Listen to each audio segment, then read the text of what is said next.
যে সময়ে ফিলিস্তিনি মুসলমানদের উপরে ইসরায়েলি হানাদার বাহিনী অমানুষিক নির্যাতন চালাচ্ছেন, পশুর মতন মুসলমানদেরকে গুলি করে মারা হচ্ছে, অগ্নিয়াস্ত্র নিক্ষেপ করে মায়ের কোলকে শিশুর লাশ দিয়ে রক্তে রঙিন করে দেওয়া হচ্ছে, পিতার কোলে শিশুর লাশের আহাজারি, ফিলিস্তিনি গাজার আকাশ বাতাসকে ভারী করে উঠেছে, লাশ দাফন করার মতন জায়গা পাওয়া যাচ্ছে না, এত লাশ, তাদের অপরাধ হচ্ছে। তারা মুসলমান, তাদের স্বাধীনতার জন্য তারা আজকে প্রায় 50 বছর অধিক ধরে তারা আন্দোলন করছেন। আল্লাহর ঘর বাইতুল আকসা, বাইতুল মুকাদ্দাসকে রক্ষা করার জন্য ইহুদিদের হাত থেকে তারা অর্ধ শতাধিক ধরে বছর ধরে তারা সংগ্রাম করছেন, জীবন দিচ্ছেন, রক্ত দিচ্ছেন। আজ পর্যন্ত সেই বাইতুল আকসার ময়দানে মুসলমানদের রক্তে জমিনকে লাল করে দেওয়া হচ্ছে। এমন একটি পরিবেশে আমরা বিশ্বের মানচিত্রে বাংলাদেশ নামক ভূখণ্ডে ঝিনাইদহ সদরে, যশোর সদরে, তাই তো আজকে মিরালাউখালীর ময়দানে আমরা কোরআন শুনতে বসতে পেরেছি। এজন্য আপনারা খুশি না বেজার? সবাই বলুন খুশি না বেজার? খুশির সাথে আওয়াজ দিয়ে মাথা মস্তককে সিজদায় অবনত করে দিয়ে আল্লাহর কাছে শুকরিয়া কৃতজ্ঞতা আদায় করছি। সকল আওয়াজ দিয়ে বলছি আলহামদুলিল্লাহ। যারা মুসলমান আওয়াজ দিয়ে বলুন আলহামদুলিল্লাহ। রব্বানা লাকাল হামদ। সবাই পড়েন রব্বানা লাকাল হামদ হামদান কাসীরা তাইয়িবান মুবারাকান ফীহি ইয়া রাব্বি লাকাল হামদু কামা ইয়ানবাগি লিজালালি ওয়াজহিকা ওয়া আযীমি সুলতানিকা। জোরে বলুন আলহামদুলিল্লাহ। আমরা শুকরিয়া আদায় করলাম কার? সব জায়গায় শুকরিয়া আদায় করব কার? চুরি করার সময় শুকরিয়া আদায় করব কার? আল্লাহ। চুরি করার সময় আল্লাহ শুকরিয়া আদায় করে চুরি করবেন? ভুল হয়ে গেছে, সরি বলেন যে ভুল হয়ে গেছে। আলহামদুলিল্লাহ। আমরা সব জায়গায় ভালো কাজের শুকরিয়া আদায় করব কার? যে কাজগুলো শয়তানের সেই কাজগুলো করা যাবে না। মানুষকে আল্লাহর পথ থেকে ভুলিয়ে রাখেন শয়তান, মানুষকে আল্লাহর পথ থেকে দূরে রাখে শয়তান। দেখবেন বাজারে কত শয়তানের দল ঘোরাফেরা করছে, কথা বলেন ঠিক কিনা? নিঃসন্দেহে শয়তান ওদেরকে ধোঁকা দিয়ে বাজারে রাখছে, আর আপনারা শয়তান ধোঁকায় পড়েন নাই, ধোঁকা দিয়েছে কিন্তু আপনাদের কাছে শয়তান টিকে থাকতে পারে নাই, কথা বলেন ঠিক কিনা? তো সব জায়গায় ইমানি শক্তি মৃত্যু পর্যন্ত রাখতে পারবেন তো ইনশাআল্লাহ? যদি জীবন যায়, রক্ত যায়, জেল হয়, মামলা হয়, হামলা হয়, আমরা শয়তানকে হটিয়ে আমরা ইমানের পথে দৃঢ় থাকবো ইনশাআল্লাহ।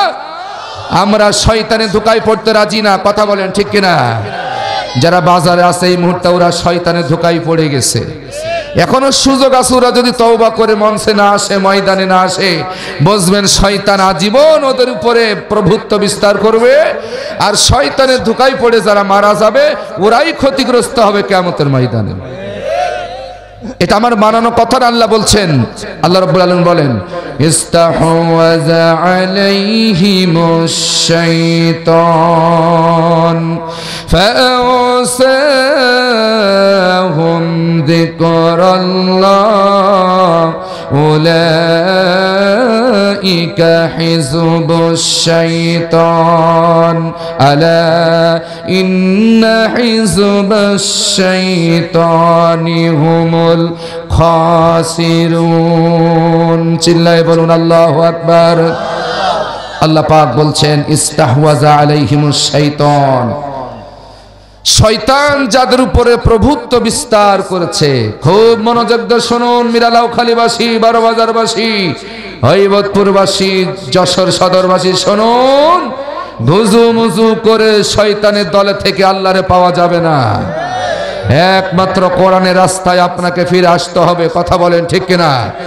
কোন মুসলমান শয়তানের পক্ষে চলতে পারে না, কোন মুসলমান কোরআনের বিরুদ্ধে কথা বলতে পারে না। চিল্লায় বলুন ঠিক কিনা? মুসলিম যারা হবে, ইমানদার যারা হবে, তারা শয়তানের দল করতে পারে। আল্লাহ বলছেন শয়তান যাদের উপরে প্রভুত্ব বিস্তার করেছেন, ফাংসাহুম যিকরাল্লাহ, অতএব শয়তান তাদেরকে আল্লাহর জিকির থেকে, আল্লাহর কোরআন থেকে, আল্লাহর হুকুমত থেকে তাদেরকে ভুলিয়ে রাখছে, গাফেল করে রাখছে। কথা বলেন ঠিক কিনা? তাহলে নিঃসন্দেহে এই ময়দানে আমরা যারা বসেছি, আমরা স্মরণ করছি কার?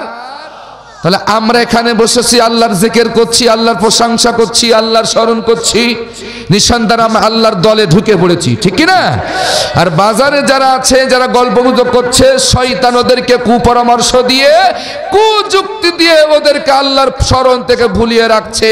এটাই আল্লাহ বলছেন শয়তান যাদের উপরে প্রভুত্ব বিস্তার করেছে, যাদেরকে ধরে ফেলেছে, এরাই কেবলই আল্লাহর জিকির থেকে শয়তান এদেরকেই ভুলিয়ে রাখে, গাফেল করে রাখে।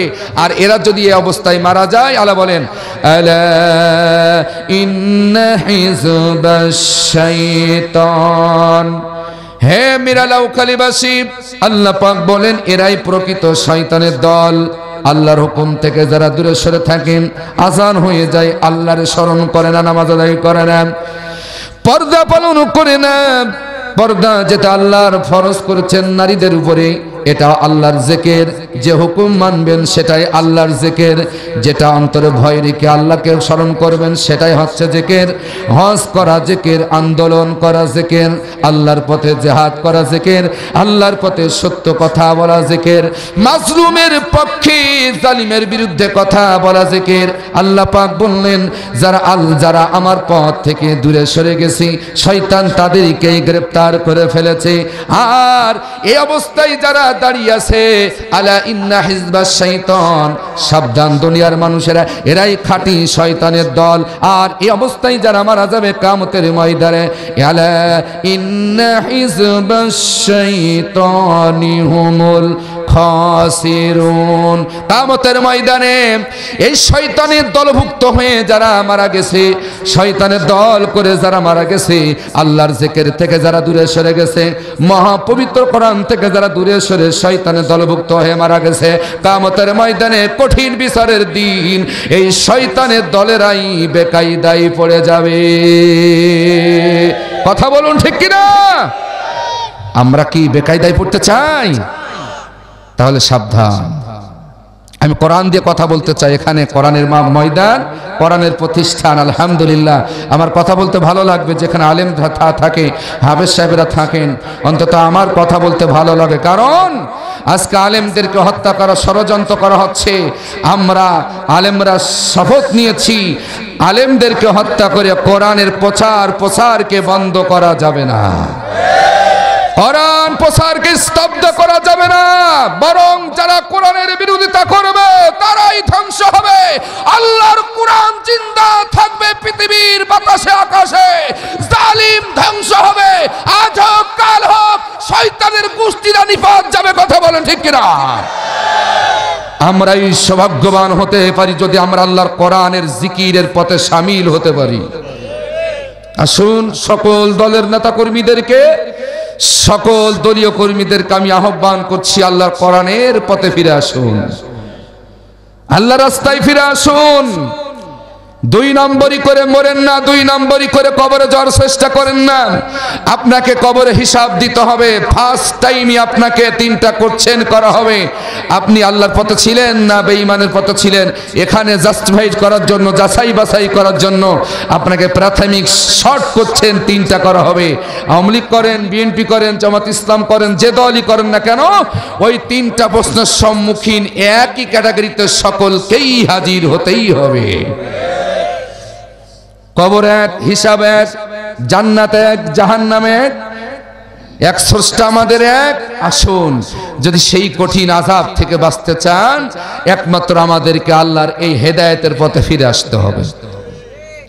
এছাড়া বাঁচার কোনো রাস্তা নাই মুসলমান।